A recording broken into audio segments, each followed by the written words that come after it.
So now we talked about, I don't know how many, 4 or 5 claims to fame to APRV. I have another claim to fame to classic APRV, which is what? I always get that question, and it's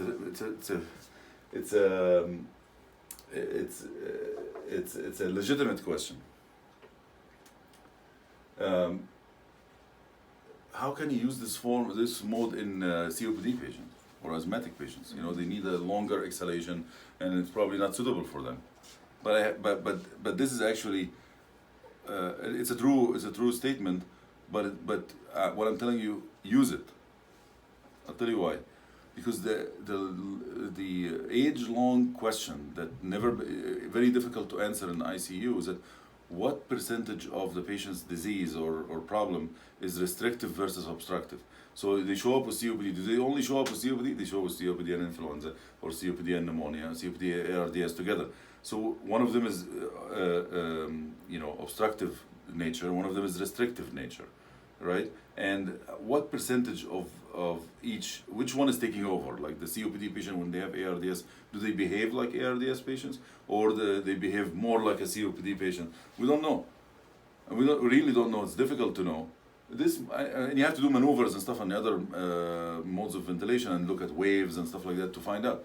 This one is easy. Just look at your waveform, the usual waveform. If you put them at the usual 0.5 start, 0.5 seconds, for example, and they are having a very high ratio, prolong it to 0.7, still very high ratio, prolong it to 0.9, which is the max. I would not go above 0.9 here, right? 0.9 second, and it's still like in the 70s, very high or high normal ratio, then that mode is not suitable for them. The COPD component is actually taking over. If you do it and it's giving you like the normal ratio with a 0.5 seconds or something, or even 0.9 seconds, then you're good. Then this patient is having more ARDS than COPD. That's another claim to fame for this mode. You just know it by looking at the mode. You don't have to do maneuvers or anything. So let's move on now to troubleshooting. If you're in the Northeast, and the patient, and then you tell the respiratory therapist, I want to unparalyze the patient, take him from pressure control and put him on APRV. Respiratory is going to say, no, we don't do that here. You say, I'm the attending, I'm the fellow, I want you to do that. No, we don't know. Then you force him to do it. Then he'll come to you and say, this is the gas. Saturation, 74%. See, you idiot, I told you. You want to go back to pressure control now? What are you going to say? Oh, I'm sorry, I made a mistake. That's it, then you're done. Can't say anything anymore. That's it. Stop working on events ever again until either you leave or the respirator leave. So you're going to tell them what? I have 5 things to do to improve hypoxia on this mode. So let's think about those 5. We're going to start with Professor Budashej. You can increase that FiO2. Oh, That's too come easy. on. Come on. That's the least preferred here. Okay. Do you want to do a second one? You can do a second one. You can prolong their time. Yes, that's number 1. Prolong the high time. Okay. By prolonging the high time, what are you really doing? You are recruiting alveoli. So alveoli recruit like popcorn. When you take the popcorn, put it in a microwave. Do all the popcorns pop at the same time, or the core? No, they take time, right? The last one that pops is the most diseased one, right? So the same thing. This is your alveoli in an ARDS patient, and there's all types of alveoli here, right? This open first, then this, and the last one to open is this one, right? So by prolonging the time, you're opening this one more, recruiting. What is the recruitment maneuver settings? Forget about this mode. If you do recruitment maneuver in somebody with ARDS, what's the settings? Do you remember? You know? It's like 35 of pressure for 30 seconds. This is 35 of pressure for 10 seconds, 12 seconds. So almost 1/3 of a recruitment maneuver every breath. So it's amazing. It recruits. That's another claim to fame to this mode. Okay. All right. Professor Wild West? Could you increase the pressure support if they're taking breaths? And you can also probably increase the. Nope. Pressure support is not going to improve hypoxia. Can you increase the high pressure? You increase the high pressure. All right. So let me ask you this. So where is the PEEP in this mode? There's no PEEP. I didn't mention any PEEP. High pressure, low pressure. There's no word PEEP is not there. Be aware that some vents call it high PEEP and low PEEP. You know, some vents don't call it high pressure and low pressure. I think that's very confusing. Just call it high pressure and low pressure. But there's no PEEP really. The answer is there's no PEEP. But conceptually, where is the high PEEP? You said it. Is the high pressure. Yeah, the high It's pressure. not the low pressure. Because we mentioned before, the low pressure, we never reach we never allowed to reach the baseline, so the lung never sees. There's no single time in the patient cycle at all, the whole day, that his pressure inside the lung is 5. Never. You're never going to see that in APRV, because you're not allowing the patient to go there, right? So the low pressure is not that.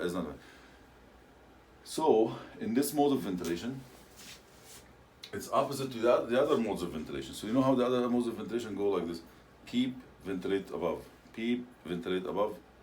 No, this one is PEEP, ventilate below, PEEP, ventilate below. So that's why the PEEP is the highest, and then the ventilation or the movement is below the PEEP, in pressure at least when it comes to that. So that allows you to have a very high PEEP.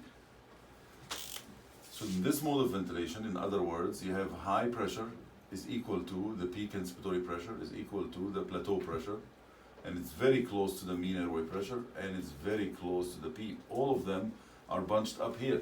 That's all of a factor, all of that because how long you're keeping that high pressure. That's why all of those are closer, and the more the higher pressure, the more the prolonged the high time, the more they get closer to each other, stacked up there, right? So that's why when you increase the high pressure, you are increasing the PEEP. Professor Darlene. So imagine if you either decrease the low time or Yes. increase the low pressure. Yes, both. So we're gonna increase the low pressure, which also, if you increase the low pressure, it's a little bit more less understandable. But if you increase the low pressure, you're actually causing resistance of air to come out. So this will rise, will be here, and the ratio will increase.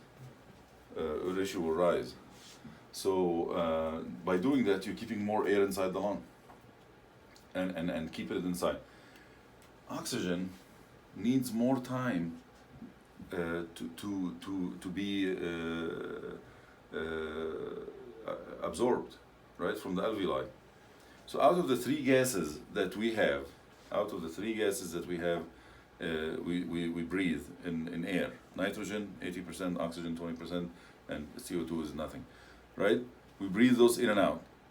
Which one of them is the fastest diffusible across the semipermeable membranes? Nitrogen? CO2, actually. Followed by oxygen. And the worst is nitrogen, right? But that's perfect. That's exactly how it's designed to do.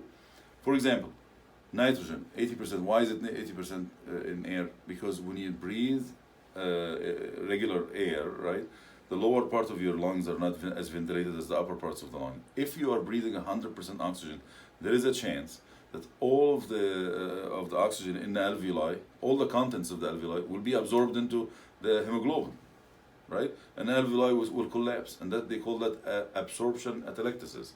And that's, by the way, forget about the bullshit that they say about free radicals from 100% oxygen, all this bullshit. That's bullshit. That's happening because of the absorption atelectasis. If you prevent absorption atelectasis, you're not gonna have free radicals from 100% oxygen, right? If you're opening all the alveoli by PEEP or doing whatever you want to do, or a mode like this, you can put the patient on 100% oxygen and they're not gonna have free radicals. The free radicals develop because you absorb completely down here, and then you open it with the next breath. Absorb completely and open it, shearing, they call it atelectrauma. So that's why we don't like 100% oxygen in general, because of the absorption atelectasis. But in room air, the nitrogen stays there, it's tenting the alveoli. It keeps the alveoli open as the oxygen comes out of the alveoli. So that's number one. That's why, by the way, we put nitrogen in cars, the high-end cars, and say there's nitrogen tires. It's not air tires, nitrogen tires. So you don't have to go and add every once in a while. It's nitrogen. So it doesn't diffuse through the crevices. That's why, by the way, we give the patients 100% oxygen or put them on a hyperbaric chamber when the patient has air embolism. Because air embolism has 80% nitrogen and it doesn't get absorbed, it stays there, like obstructing the coronaries or the carotid or something. Then you give them a hyperbaric chamber, oxygen by competitive whatever displacement, it displaces nitrogen out and becomes 100% oxygen bubble that dissolve easily. Same thing for pneumothorax, 100% oxygen for the same reason. So there's a lot of application for that. CO2, for example, that's what we use in the OR to insufflate the belly. They insufflate with CO2 so they can see the gallbladder and blah, blah, blah, blah, and then they go to the recovery room. If they had they insufflated with air, everybody's going to be pregnant in the recovery room because the air is not coming out. Nitrogen is staying there, but you give CO2, by the time they go home, the belly is normal again. It just diffuses out. So the point, all of this I'm saying because the point I want to make is that oxygen has to stay for a longer time. Even when you're ventilating with an ambo bag, you have to be mindful. If you're ventilating with an ambo bag for somebody with pH of 6.9, then you're ventilating like this, fast, right? If you're ventilating for somebody for hypoxia, you should do like this, and stay, and then let go, and stay. That leaves the oxygen in for a longer time, allow them. So the same thing, you increase the low pressure, that will keep the oxygen in, and you reduce the low time. That's the same thing. We'll reduce this time, increase the ratio, and allow more oxygen to stay to be oxygenated. Now,